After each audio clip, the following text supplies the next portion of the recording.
ನನಗೇನು ಅಲ್ಲಿ ದೂರ ಆಗುತ್ತೆ, ನಾನು ಕೋಲಾರ ಜಿಲ್ಲೆಯವನು, ಕೋಲಾರದಲ್ಲಿ ಅಲ್ಲಿಂದ ನಾನು ಇಲ್ಲಿ ಬಂದು ಏನ್ ಮಾಡೋಕ್ಕಾಗುತ್ತೆ ಅಂತಕ್ಕಂಥ ಯೋಚನೆಯಲ್ಲಿದ್ದೆ. ಫಸ್ಟ್ ಬಂದ್ರು, ನಮ್ಮ ಚುನಾವಣಾ ಉಸ್ತುವಾರಿ ಆಗಿದ್ರಣ್ಣ, ನನ್ನ ನಂಬರ್ ತಗೊಳ್ಳಿ ಅಂತೇಳಿ ಅವರು ನಂಬರ್ ಕೊಟ್ಟರು. ಅವ್ರ ನಂಬರ್ ನಾನು ತಗೊಂಡೆ. ಆಮೇಲೆ ಫಸ್ಟ್ ಬಂದಾಗ ಅವರೇ ಅಭ್ಯರ್ಥಿ ಆಗ್ತಾರಂತ ಬಹಳ ನಿರೀಕ್ಷೆಯಲ್ಲಿದ್ದೆ ನಾನು. ಅವ್ರು ಇನ್ನಿಷ್ಟು ಮುಂದಾಳತ್ವ ವಹಿಸ್ಕೊಂಡಿದ್ದಾರೆ, ಅವರೇ ಆಗ್ತಾರಂತ. ಅವರಲ್ಲೊಂದು ತ್ಯಾಗ ಮನೋಭಾವ ಇದೆ. ನಾನ್ ಮುಖ್ಯ ಅಲ್ಲ ಅಣ್ಣ, ಯಾರೇ ಮುಂದೆ ಬರ್ಲಿ, ಯಾರೇ ಕೆಲಸ ಮಾಡ್ತೀವಿ ಬರ್ಲಿ, ಅವ್ರಿಗೆ ನಾವು ಬಿಟ್ಕೊಡಕ್ ಕಡಿದೀನಿ, ನಾನೇನ್ ಆಗ್ಬೇಕಂತ ಆಸೆ ಇಲ್ಲ. ಭಾರತೀಯ ಜನತಾ ಪಕ್ಷವನ್ನ ಕಟ್ಟಬೇಕು. ಈ ನೆಲದಲ್ಲಿ ನಿಜವಾದ ಭಾರತೀಯ ಜನತಾ ಪಕ್ಷವನ್ನ ಕಟ್ಟುವ ಮುಖಾಂತರವಾಗಿ ನರೇಂದ್ರ ಮೋದಿ ಮತ್ತು ಯಡಿಯೂರಪ್ಪನವರ ಕೈ ಬಲಪಡಿಸಬೇಕು. ಅಷ್ಟು ಬಿಟ್ಟರೆ ನನಗೆ ನಾನು ಅಭ್ಯರ್ಥಿ ಆಗ್ಬೇಕು, MLA ಆಗ್ಬೇಕು ಅನ್ನೋ ಆಸೆ ನನಗಿಲ್ಲ. ಆ ಒಂದು ದೊಡ್ಡ ಮಾತನ್ನ ಅವರ ಹೃದಯದಿಂದ ಬಂದಂತ ಮಾತು ನನಗೆಲ್ಲೋ ಒಂದ್ ಕಡೆ ಹಾರ್ಟ್ ಟಚ್ ಆಯ್ತು. ನನ್ನ ಹೃದಯಕ್ಕೆ ಅದು ಬಡುತ್ತದು. ಆ ವಿಷಯದಲ್ಲಿ ಬಹಳ ಸಂತೋಷ ಆಯ್ತು. ಅವ್ರ ಜೊತೆ ಇದ್ದಂತ ಮುಖಂಡರು ಕೇಳ್ತಾ ಇದ್ದೆ, ಇಲ್ಲ ಶ್ರೀಧರಣ್ಣನ್ನೇ ನಿಲ್ಸೋಣ ಅಂತ ನಾನು ಸುಮ್ಮನೆ ಕೇಳ್ತಾ ಇದ್ದೆ. ಅವರೆಲ್ಲ ಹೇಳೋರು, ಇಲ್ಲ ಅವ್ರು ಬಹಳ ಹೃದಯ ಮೇಲಿರೋರು, ಅವ್ರು ಏನ್ ಆಲೋಚನೆ ಮಾಡ್ತಾರೆ ಸರಿ ಇರ್ತದೆ ಅಂತಕ್ಕಂಥ ಮಾತನ್ನ. ನಂಜುಂಡೇಗೌಡರು ನಮ್ಮ ಜೊತೆಗೆ ಬಂದ್ಮೇಲೆ ಅವ್ರು ಫಸ್ಟ್ ಅಲ್ಲಿ ಪಾರ್ಟಿ ಆಫೀಸ್ ಬಂದಾಗ ನನಗೆ ವಿಷಯ ಗೊತ್ತಾಯ್ತು ಅಷ್ಟೇ. ಫಸ್ಟ್ ಇಲ್ಲಿ ಸಭೆ ನಡೆದಾಗ ನನಗೆ ಭಾರತ ದೇಶದಲ್ಲಿ ದಕ್ಷಿಣ ಭಾರತದ ಉಸ್ತುವಾರಿ ಕೊಟ್ಟಿದ್ದಾರೆ. ನಾನು ಭಾರತೀಯ ಜನತಾ ಪಕ್ಷದ SC ಮೋರ್ಚಾ ರಾಷ್ಟ್ರೀಯ ಪ್ರಧಾನ ಕಾರ್ಯದರ್ಶಿ ಆದ್ಮೇಲೆ ನಾನು ಸುಮ್ಮನೆ ಕೂತಿಲ್ಲ. ಅತಿ ಹೆಚ್ಚು ಪ್ರವಾಸ ಮಾಡ್ತಾ ಇರ್ತಕ್ಕಂಥ ಕನ್ಯಾಕುಮಾರಿಯಿಂದ ಕಾಶ್ಮೀರ ತನಕ ಪ್ರವಾಸ ಮಾಡೋದು ಪ್ರಾರಂಭ ಮಾಡಿದ್ದೇನೆ. ಇವತ್ತು ದಕ್ಷಿಣ ಭಾರತ, ಕೇರಳ, ಪಾಂಡಿಚೇರಿ, ತಮಿಳುನಾಡು, ತೆಲಂಗಾಣ, ಆಂಧ್ರ ಪ್ರದೇಶ, ಕರ್ನಾಟಕ, ಗೋವಾ, ಒಡಿಶಾ, ಮಹಾರಾಷ್ಟ್ರ, ಇಷ್ಟು ರಾಜ್ಯಗಳನ್ನ ನಾನು ಪ್ರವಾಸ ಮಾಡೋ ಹೊಣೆಗಾರಿಕೆ ಕೊಟ್ಟಿದ್ದಾರೆ. ಪಕ್ಷ ಸಂಘಟನೆ ಮಾಡ್ಬೇಕು ಅನ್ನೋ ಜವಾಬ್ದಾರಿ ಕೊಟ್ಟಿದ್ದಾರೆ. ಒಂದು ರಾಜ್ಯಕ್ಕೆ ನಾನು ಸೀಮಿತ ಆಗಿರಕ್ಕಾಗಲ್ಲ. ಹಾಗಾಗಿ ನಾನು ಎಲ್ಲಾ ಕಡೆ ಪ್ರವಾಸ ಮಾಡ್ತಾನೆ ಇರ್ತೀನಿ.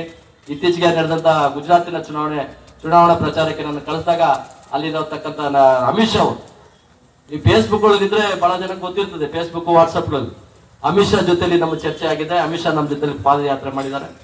ಆಮೇಲೆ ನರೇಂದ್ರ ಮೋದಿ ಅವ್ರಿಗೂ ಸುದ್ದಿ ಹೋಗಿದೆ. ಇವತ್ತು ಕರ್ನಾಟಕದಿಂದ ಬಂದಂತ ಒಬ್ಬ ಹುಡುಗ ಇವತ್ತು ಗುಜರಾತ್ ಅಲ್ಲಿ ಚುನಾವಣಾ ಪ್ರಚಾರದಲ್ಲಿ ಯಾವ ರೀತಿ ತೋರಿಸ್ತಾ ಇದ್ರು, ರಾತ್ರಿ 11 ಗಂಟೆವರೆಗೂ ನಾನು ಸಭೆ ಮಾಡ್ತಾ ಇದ್ದೆ. ಈ ತರ ವೇದಿಕೆ ಮೈಕ್ ಇಟ್ಕೊಂಡಲ್ಲ, ಕೆಳಗಡೆ ಕೂತ್ಕೊಂಡು ಅವ್ರು ಕೊಟ್ಟಂತ ಊಟ ತಿನ್ಕೊಂಡು, ಆ ಊಟ ನಾವು ತಿನ್ನಕ್ಕೆ ಆಗಲ್ಲ ಅಂತ ಊಟ, ಅದು ನಮ್ಗೆ ಎಂದೂ ಅಭ್ಯಾಸಗಳಿಲ್ಲ ಅಂತ ಊಟಗಳು. ಆ ಊಟ ಮುಖ್ಯ ಅಲ್ಲ, ನಮ್ಗೆ ಬದುಕಬೇಕು, ಏನೋ ಒಂದಷ್ಟು ತಿನ್ಬೇಕು. ಅವ್ರ ಜೊತೆ ಭುಜದ ಮೇಲೆ ಕೈ ಹಾಕೊಂಡು, ನಪ್ಕೊಂಡು, ಮುದ್ದಾಡ್ಕೊಂಡು, ಅವ್ರಿಗೆ ಬಾಬಾ ಸಾಹೇಬ್ ಅಂಬೇಡ್ಕರ್ನ ಕಾಂಗ್ರೆಸ್ ಯಾವ ರೀತಿ ನಡೆಸ್ಕೊಂಡ್ರು, ಅಂಬೇಡ್ಕರ್ ಕೊಟ್ಟಂತ ಮೀಸಲಾತಿ ಎಲ್ಲೋ ಒಂದ್ ಕಡೆ ಶ್ರೀಮಂತರ ಪಾಲಾಗಿದೆ. ಬಹಳ ಜನ ಮಾತಾಡುವಾಗ ಜನರಲ್ ಆಗಿ ನಾನು ಕೇಳ್ತಾ ಇರ್ತೀನಿ, SCಗಳಾಗಿ ಹುಟ್ಟಬೇಕ್ರಿ ಅಂತಾರೆ. SCಗಳಾಗಿ ಹುಟ್ಟಬೇಕಂದ್ರೆ ಯಾರ ಮನೇಲಿ ಹುಟ್ಟಬೇಕು ಗೊತ್ತಾ? ಮಲ್ಲಿಕಾರ್ಜುನ್ ಖರ್ಗೆ ಮನೇಲಿ ಹುಟ್ಟಬೇಕು, KH ಮುನಿಯಪ್ಪನ ಮನೇಲಿ ಹುಟ್ಟಬೇಕು, ನಮ್ಮ DS ವೀರೇನ್ ಮನೇಲಿ ಹುಟ್ಟಬೇಕು, ನಮ್ಮ ಗೋವಿಂದ ಕಾರಜೋಳರ ಮನೇಲಿ ಹುಟ್ಟಬೇಕು, ನಮ್ಮಲ್ಲಿರ್ತಕ್ಕಂಥ ರಾಮವಿಲಾಸ್ ಪಾಸ್ವಾನ್ ಮನೇಲಿ ಹುಟ್ಟಬೇಕು. ಈ ಶ್ರೀಮಂತ ದಲಿತರಲ್ಲಿ ಒಂದು ವರ್ಗ ಇದೆ, 2 ವರ್ಗ ಆಗಿದೆ. ನಮಗೆ ಮೇಲ್ವರ್ಗ ಶತ್ರುಗಳಲ್ಲ. ನಮ್ಮ ಶತ್ರುಗಳು ಯಾರಾದ್ರೂ ಇದ್ರೆ ದಲಿತರಲ್ಲಿ ಬಲಿತ ದಲಿತರು ಅಂತ ಯಾರು IAS, IPS, IRS, IFS, ಡಾಕ್ಟರ್ಗಳು, ಇಂಜಿನಿಯರ್ಗಳು, ಇವತ್ತು ಇನ್ಕಮ್ ಟ್ಯಾಕ್ಸ್ ಕಟ್ತಕ್ಕಂಥ ಶೆಡ್ಯೂಲ್ ಕಾಸ್ಟ್ ಅಲ್ಲಿ ಮೇಲೆ ಬಂದಿರತಕ್ಕಂಥವ್ರು ಎಷ್ಟು ಜನ ಇದ್ದಾರೋ ಅವರೇ ನಮ್ಮ ಶತ್ರುಗಳು. ಮೇಲ್ವರ್ಗದವ್ರು ನಮ್ನ ಅಪ್ಕೊಂಡು ಮುದ್ದಾಡ್ತಾರೆ. ಆದ್ರೆ ನಮ್ಮ ಶತ್ರುಗಳು ಯಾರಪ್ಪ ಅಂದ್ರೆ ನಮ್ಮ ಜಾತಿಯಿಂದ ಹುಟ್ಟಿದಂತ ಮೀಸಲಾತಿಯನ್ನ ಪಡ್ಕೊಂಡು ಸರ್ಕಾರಿ ಸೌಲಭ್ಯಗಳನ್ನ ನಿರಂತರವಾಗಿ ವಂಚಿಸ್ತಾ ಇರ್ತಕ್ಕಂಥ ಈ ಸಮಾಜನೇ. ಒಂದು ಸಣ್ಣ ಉದಾಹರಣೆ ಹೇಳ್ಬಿಟ್ಟು ನಾನು ಮಾತು ನಿಲ್ಲಿಸ್ಬಿಡ್ತೇನೆ. ನೀವು ಬಹಳ ಜನ ಗೊತ್ತಿದೆ, ದಲಿತ ಕವಿ ಸಿದ್ಲಿಂಗಯ್ಯ ಅಂತ. ದಲಿತ ಕವಿ ಸಿದ್ಲಿಂಗಯ್ಯ ಹಾಡುಗಳು ಆಡ್ತಾರೆ, ಬಹಳ ಬೊಂಬಾಟ ಆಡ್ತಾನೆ, ಬಹಳ ಲೇಖನ ಬರೀತಾರೆ. ವೇದಿಕೆ ಮೇಲೆ ಮೈಕ್ ಸಿಕ್ಬಿಟ್ರೆ ಸಾಕು, ಹೇಳ್ತಾರೆ ಅವರು, ನೋಡ್ರಿ ಹಿಂದೂಗಳ ಧರ್ಮದಲ್ಲಿ ದಶಾವತಾರಗಳಲ್ಲಿ ಒಂದು ಅವತಾರ ಆಗಿರ್ತಕ್ಕಂಥ ವರಹ ಅವತಾರ, ವಿಷ್ಣುವಿನ ವರಹ ಅವತಾರ ಆಯ್ತಿದ್ರು ದಶಾವತಾರಗಳಲ್ಲಿ. ವರಹ ಅಂದ್ರೆ ಏನು? ಹಂದಿ ಏನ್ ತಿನ್ನುತ್ತೆ, ಅದನ್ನ ಮನೇಲಿ ಇಟ್ಕೊಂಡು ಪೂಜೆ ಮಾಡ್ತಾರೆ ದೇವರು ಅಂತ. ನಮ್ಮನ್ನ ಮನೆಯೊಳಗೆ ಬಿಟ್ಕೊಳ್ಳಲ್ಲ ಅಂತ ಹೇಳ್ತಾರೆ. ಇಲ್ಲಿ ಚಪ್ಪಾಳೆ ಹೊಡೆದ್ಬಿಡ್ತಾರೆ ನಮ್ಮರೆಲ್ಲ. ನಮ್ಗೆ ಅದರ ಸಾರಾಂಶ ಸತ್ಯ ಗೊತ್ತಾಗಿದ್ದು ಯಾವಾಗಂದ್ರೆ, ಅವರು ಅಂತರ್ಜಾತಿ ವಿವಾಹ ಆದ್ರು. ತನ್ನ ಜನ್ಮ ಕೊಟ್ಟ ತಾಯಿನ, ಜನ್ಮ ಕೊಟ್ಟ ತಂದೆನ, ಒಳ ಹುಟ್ಟಿದ ಅಣ್ಣ ತಮ್ಮಂದನ್ನ ಮನೆ ಒಳಗಡೆ ಬಿಟ್ಟಿಲ್ಲ. ಇವತ್ತಿಗೂ ನೀವು ಯಾರಾದ್ರೂ ಕೇಳ್ಕೊಳ್ಳಿ, ನಾನು ಇದನ್ನ ಓಪನ್ ಆಗಿ ಗಂಧಾಕೋಶದಲ್ಲಿ ಲೈವ್ಗಳಲ್ಲಿ ಮಾತಾಡಿದ್ದೀನಿ, TV ಚಾನಲ್ ಅಲ್ಲಿ. ನನಗೇನ್ ಭಯ ಇಲ್ಲ.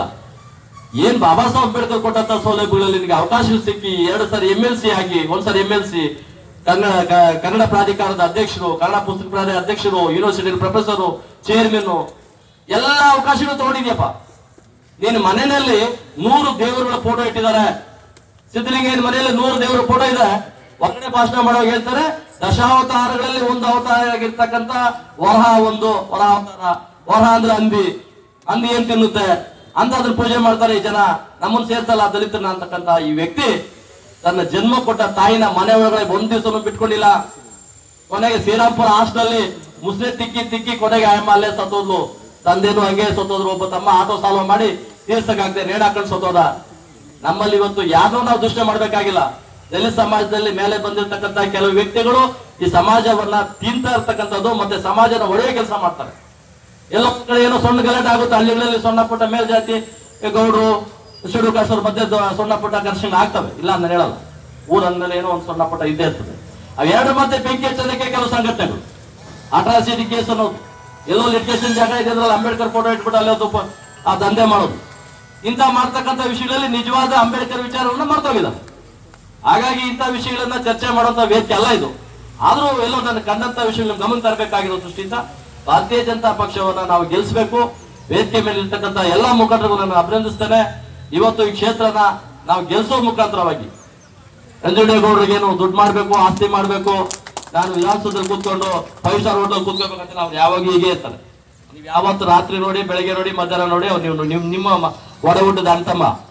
ಹಾಗಾಗಿ ಅವ್ರ ಬಗ್ಗೆ ನಾನು ಹೇಳ್ಬೇಕಾಗಿಲ್ಲ, ನಿಮ್ಗೆ ಗೊತ್ತಿದೆ. ಎಲ್ಲೋ ಒಂದ್ ಕಡೆ ಪಕ್ಷ ಇನ್ನೊಂದು ಅವ್ರು ಇಂಡಿಪೆಂಡೆಂಟ್ ಆಗಿ ಸ್ವತಂತ್ರವಾಗಿ ಅವ್ರದೇ ಆದ ಶಕ್ತಿಯನ್ನ ಪ್ರದರ್ಶನ ಮಾಡ್ಕೊಂಡ್ ಬಂದವರು ಇವತ್ತು ಭಾರತೀಯ ಜನತಾ ಪಕ್ಷಕ್ಕೆ ಬಂದಿದೆ. ಭಾರತೀಯ ಜನತಾ ಪಕ್ಷ ಅವ್ರಿಗೆ ಶಕ್ತಿ ಕೊಡುತ್ತೆ. ಅವ್ರ ಶಕ್ತಿ ನಮ್ಮ ಭಾರತೀಯ ಜನತಾ ಪಕ್ಷಕ್ಕೆ ಬರಲಿ. ಈ ಕ್ಷೇತ್ರದಲ್ಲಿ ಅಮಾಯಕ ಜನ ಇವತ್ತು ಪಕ್ಷ ಹಿರಿಯರು ಇಲ್ಲಿ ಕರೆದ್ರು ಆಗ್ಲೇ ನಡೆಯೋದಕ್ಕೂ ಆಗದೆ ಸ್ಥಿತಿಯಲ್ಲಿ ಬರ್ತಾ ಇದ್ರು. ಈ ಭಾಗದಲ್ಲಿ ಭಾರತೀಯ ಜನತಾ ಪಕ್ಷದ ಜೆಂಡಾವನ್ನ ಹಿಡಿದಂತ ನಾಯಕ ಅಂತ ಹೇಳ್ತಾ ಇದ್ರು. ಇಂಥ ಪ್ರಾಮಾಣಿಕವಾದ ಕಾರ್ಯಕರ್ತರು ಇಲ್ಲಿದ್ದಾರೆ. ನಾನು ಒಬ್ಬರ ಹೆಸರು ಹೇಳಿದ್ರೆ ಇನ್ನೊಬ್ಬರ ಹೆಸರು ಹೇಳಿಲ್ಲ ಅಂತ ಬೇಜಾರು ಮಾಡ್ಕೊಳ್ಳೋದು ಬೇಡ.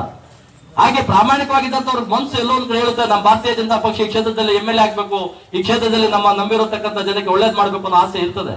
ಅಂತ ಸಂದರ್ಭದಲ್ಲಿ ಅಂತ ಕಾರ್ಯಕರ್ತರಿಗೆ ಶಕ್ತಿ ತುಂಬುವಂತ ಕೆಲಸ ಭಾರತೀಯ ಜನತಾ ಪಕ್ಷದ ಅಭ್ಯರ್ಥಿ ಗೆದ್ದು ಬರ್ಲಿ ಅಂತ ನಾನು ಆಶಿಸ್ತಾ, ನನಗೆ ಮತ್ತೊಂದು ಚಿಂತಾಮಣಿಯಲ್ಲಿ ಒಂದು ಕಾರ್ಯಕ್ರಮ ಇದೆ 4 ಗಂಟೆಗೆ.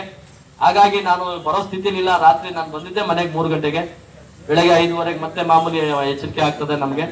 5:30 ಮೇಲೆ 5 ಗಂಟೆ ಮೇಲೆ ಎಚ್ಚರಿಕೆ ನಿದ್ದೆ ಮಾಡಲ್ಲ ನಾವು. ನಮ್ಗೊಂದು ರೀತಿ ಏನೋ ಒಂದು ಆಗ್ಬಿಟ್ಟಿದೆ, ಏನು ಮಾಡಕ್ಕಾಗಲ್ಲ. ಹಾಗಾಗಿ ನಾನು ಇಲ್ಲಿ ಬಂದು ಈ ಸಭೆನ ಮುಗಿಸ್ಕೊಳ್ತೀನಿ ಅಣ್ಣ, ನನಗೆ ಸ್ವಲ್ಪ ಹೋಗೋದಕ್ಕೆ ಅವಕಾಶ ಕೊಡಿ ಅಂತ ಕೇಳಿದೆ. ನಂಜುಂಡೇಗೌಡರು ನಿನ್ನೆ ಫೋನ್ ಮಾಡಿದ್ರು, ನಾನು ಯಾವುದೋ ಚುನಾವಣಾ ಭಾಷಣದಲ್ಲಿದ್ದೆ ವೇದಿಕೆ ಮೇಲೆ ಅಲ್ಲಿ ಜನರ ಮಧ್ಯೆ. ಹಂಗಾಗಿ ಅಣ್ಣ ನನ್ಗೆ ಕೇಳಿಸ್ತಾ ಇಲ್ಲ, ನಾನು ಬರ್ತೀನಿ ನಾಳೆ ಕಾರ್ಯಕ್ರಮಕ್ಕೆ ಅಂತ ಹೇಳಿದ್ದೆ.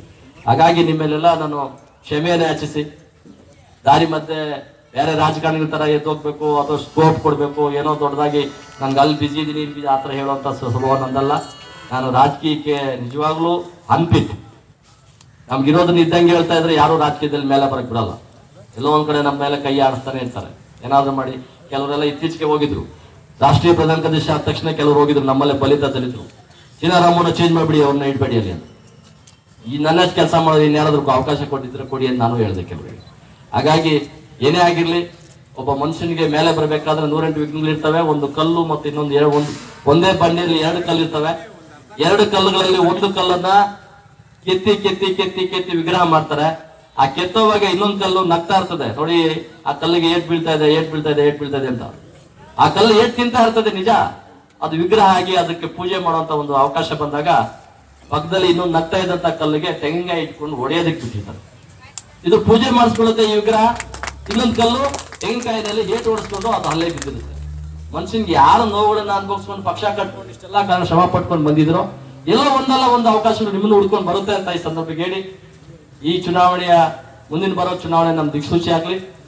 ಒಂದು ಮಂಡ್ಯ ಜಿಲ್ಲೆಯಲ್ಲಿ ಅತ್ಯಂತ ಪ್ರಭಾವಿ ನಾಯಕರಾಗಿ ಈ ಭಾರತೀಯ ಜನತಾ ಪಕ್ಷ ಅಭ್ಯರ್ಥಿ ಗೆದ್ದು ಬರ್ಲಿ, ಈ ಜನರಿಗೆ ಒಳ್ಳೇದು ಮಾಡ್ಲಿ ಅಂತ ಈ ಸಂದರ್ಭಕ್ಕೆ ಹೇಳಿ, ಇಲ್ಲ ರೈತರ ಸಮಸ್ಯೆಗಳ ಬಗ್ಗೆ ನಂಜುಂಡೇಗೌಡರು ಬಹಳಷ್ಟು ವಿಷಯಗಳು ಮಾತಾಡ್ತಾರೆ, ಇವೆಲ್ಲ ಹೇಳ್ತಾರೆ. ನಾನು ಮಾತಾಡೋದು ಜಾಸ್ತಿ ತಗೊಳ್ತೀನಿ ಅಂತೇಳಿ ಈ ವಿಚಾರಗಳು ಮಾತಾಡುವಾಗ 10 ನಿಮಿಷದಲ್ಲಿ ಮುಗಿಸುವಂತ ಭಾಷಣ ಆಗಿರಲ್ಲ. ಯಾಕಂದ್ರೆ ಒಂದು ವಿಷಯ ಮಾತಾಡಿದ್ರೆ ಇನ್ನೊಂದು ವಿಷಯ ಮರ್ತೋಗ್ತೀವಿ. ಆ ವಿಷಯಕ್ಕೆ ಜೋಡಿಸ್ಕೊಳಕ್ ಹೋದ್ರೆ ಇನ್ನೊಂದು ವಿಷಯ ಕನೆಕ್ಟ್ ಮಾಡ್ಬೇಕು, ಕಷ್ಟ ಆಗ್ತದೆ. ನನಗೂ ಸ್ವಲ್ಪ ಎಲ್ಲಾ ವಿಷಯಗಳು ಮಾತಾಡಕ್ ಆಗ್ತಾ ಇಲ್ಲ. ರೈತರಿಗೆ ಸಂಬಂಧಪಟ್ಟ ನೀರಿನ ಕಾವೇರಿ ನೀರಿನ ವಿಷಯ ಮಾತಾಡಕ್ಕೆ ಒಂದು ಚೀಟಿ ಬಂದಿದೆ, ಅದನ್ನ ನಂಜುಂಡೇಗೌಡರು, ಶ್ರೀಧರ್ ಅವರು ಮತ್ತೆ ಇಲ್ಲಿರುವಂತ ಮುಖಂಡರೆಲ್ಲ ಮಾತಾಡ್ತಾರೆ. ಹಾಗಾಗಿ ನಾನು ಮುಂದಿನ ಸಭೆಗೆ ಹೋಗ್ಬೇಕಾದ್ರಿಂದ ಬಹಳ ದೂರ ಇದೆ, ಅದನ್ನು ಅಲ್ಲಿಗೆ ಹೋಗ್ಬೇಕಾದ್ರೆ 205 ಕಿಲೋಮೀಟರ್ ಹೋಗ್ಬೇಕು ನಾನು. ಹಂಗಾಗಿ ನಾನು ಅಲ್ಲಿಗೆ ಹೋಗ್ತೇನೆ. ನಿಮ್ಮೆಲ್ಲರ ಕ್ಷಮೆಯನ್ನು ಕೇಳಿ ಮುಂದಿನ ದಿನಗಳಲ್ಲಿ ಈ ಕ್ಷೇತ್ರ ಗೆಲ್ಲಿಸುವಂತ ಕೆಲಸಕ್ಕೆ ನಾನಂತೂ ಸಂಪೂರ್ಣವಾಗಿ ಮನೆ ದಲಿತರ ಮನೆಗೆ ಭೇಟಿ ಕೊಡ್ತೇನೆ. ಮನೆಯಲ್ಲಿ ಇರತಕ್ಕಂಥ ದಲಿತರು ಕಾಂಗ್ರೆಸ್ಗೆ ನೋಡ್ತಾರೆ, ಅವನ್ನೆಲ್ಲ ನಾವು ತಗೊಂಡ್ಬರುವಂತ ಜೋಡಿಸುವಂತ ಕೆಲಸ ಮಾಡ್ತೇನೆ. ಈಗಾಗಲೇ ಒಂದು ಬಿಟ್ಟಿದ್ದೇನೆ, ಅವ್ರು ಆ ಕೆಲಸ ಮಾಡ್ತಾ ಇದ್ದಾರೆ. ನಮ್ಮ ಮುಖಂಡರು ಕೆಲವೆಲ್ಲ ಅದೇ ಕೆಲಸದಲ್ಲಿ ಸನ್ನದ್ಧರಾಗಿದ್ದಾರೆ. ಚುನಾವಣೆ ನಂಜುಂಡೇಗೌಡರು ಅಭ್ಯರ್ಥಿ ಆಗಿರಲ್ಲ, ಇಲ್ಲಿ ಇರ್ತಕ್ಕಂಥ ನೀವೆಲ್ಲರೂ ಅಭ್ಯರ್ಥಿಗಳೇ, ನೀವೆಲ್ಲ MLA ಆಗ್ಬೇಕು. ನಿಮ್ ಜೊತೆಗೆ ನಾನು ಇರ್ತೇನೆ. ನಾನೇನು ಈ ಭಾಗದಲ್ಲಿ ಏನು ಅಧಿಕಾರ ಮಾಡಕ್ ಬರೋದಿಲ್ಲ, ಅಥವಾ ಈ ಭಾಗದಲ್ಲಿ ಏನೋ ನಾನು ಜಿಲ್ಲಾ ಪಂಚಾಯತ್ ತಾಲೂಕ್ ಪಂಚಾಯತ್ಗೂ ನಿಲ್ಲುವಂತ ವ್ಯಕ್ತಿನೂ ನಾನಲ್ಲ. ಹಾಗಾಗಿ ನಾವೆಲ್ಲ ಸೇರಿ ಕೆಲಸ ಮಾಡೋಣ, ನನಗೆ ಕೊಟ್ಟಂತ ಜವಾಬ್ದಾರಿ ಪೂರ್ಣ ಆಗ್ಲಿ ಅಂತ ನಾನು ಭಾವಿಸಿ ವೇದಿಕೆ ಮೇಲೆ ಇರ್ತಕ್ಕಂಥ ಎಲ್ಲ ಮುಖಂಡರನ್ನ ಅಭಿನಂದಿಸಿ, ಇಲ್ಲಿ ಬಂದಿರ್ತಕ್ಕಂಥ ಹಿರಿಯ ಮುಖಂಡರಾಗಿರ್ತಕ್ಕಂಥ ನಿಮ್ಮೆಲ್ರಿಗೂ ಮತ್ತೊಂದು ಸಾರಿ ಅಭಿನಂದಿಸಿ, ಬಂದಿರ್ತಕ್ಕಂಥ ಪತ್ರಕರ್ತರು ಬಂದಿರ್ತಕ್ಕಂಥ ಎಲ್ರಿಗೂ ಮತ್ತೊಂದು ಸಾರಿ ಅಭಿನಂದಿಸಿ ಕೊಡ್ತೀನಿ ಅಂತ ನಾನು ನಂಬಿ ಆಚೆ ತೆರಳ್ತೀನಿ.